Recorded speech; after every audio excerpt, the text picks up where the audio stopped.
লক্ষ্মীপুরের মজু চৌধুরীর হাট ফেরিঘাট থেকে আশ্রয় কেন্দ্র পর্যন্ত মেঘনার পাড় ভাঙন রোধে বাঁধ নির্মাণ ও ৩ কিলোমিটার সড়ক সংস্কারের দাবি মিছিল ও মানববন্ধন করেছে স্থানীয়রা। মঙ্গলবার ১৭ জুন দুপুরে সদর উপজেলা রমণীমোহন ইউনিয়নের মজু চৌধুরীর হাট ফেরিঘাট এলাকায় এই কর্মসূচি পালন করেন তারা। এ সময় বিআইডব্লিউটিএ চলমান ড্রেসিং ও বালু উত্তোলন বন্ধে প্রশাসনের হস্তক্ষেপ কামনা করেন। মানববন্ধনে বক্তব্য রাখেন স্থানীয় বাসিন্দা সজীব, আরিফ, স্থানীয় মসজিদের ইমাম সহ আরো অনেকে।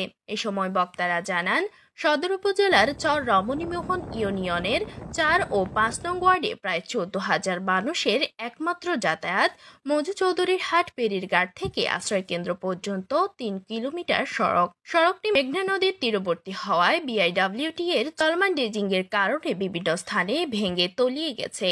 এতে শিক্ষা প্রতিষ্ঠানগামী শিক্ষার্থী সহ স্থানীয় ১৪,০০০ মানুষ ভোগান্তিতে পড়তে হচ্ছে। স্থানীয়দের যাতায়াতের সুবিধার্থে স্থায়ী বেড়িবাঁধ নির্মাণ সহ সড়ক সংস্কারের দাবি জানান তারা। মানববন্ধন শেষে এলাকাবাসীর পক্ষ থেকে লক্ষ্মীপুর জেলা প্রশাসকের কাছে লিখিত আবেদন করেন। এখন আমাদের বাড়িঘর এই এলাকায় আমরা গরিব মানুষ, সব বাড়িঘর বাইঙ্গা সুইরা সব নদী দেখতে আছে।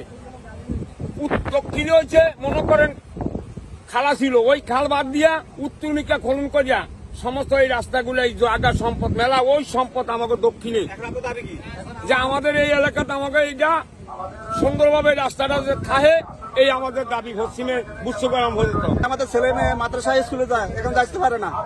এখন এই রাস্তাঘাট ভাঙিয়া আমরা অনেক অত্যাচার হইতে আছি। এই অবৈধ বালুর জন্য, এই অবৈধ এই জায়গার এই বালু এই মিশিয়ে এগুলোর করতে গিয়ে আমাদের রাস্তাঘাট ভাঙিয়া খুবই অত্যাচার, আমরা খুবই ক্ষতিগ্রস্ত। আমরা আসতে যাইতে পারি না, বাজার যাইতে পারি না, ছেলে মেয়ে স্কুলে মাদ্রাসা যাইতে পারে না।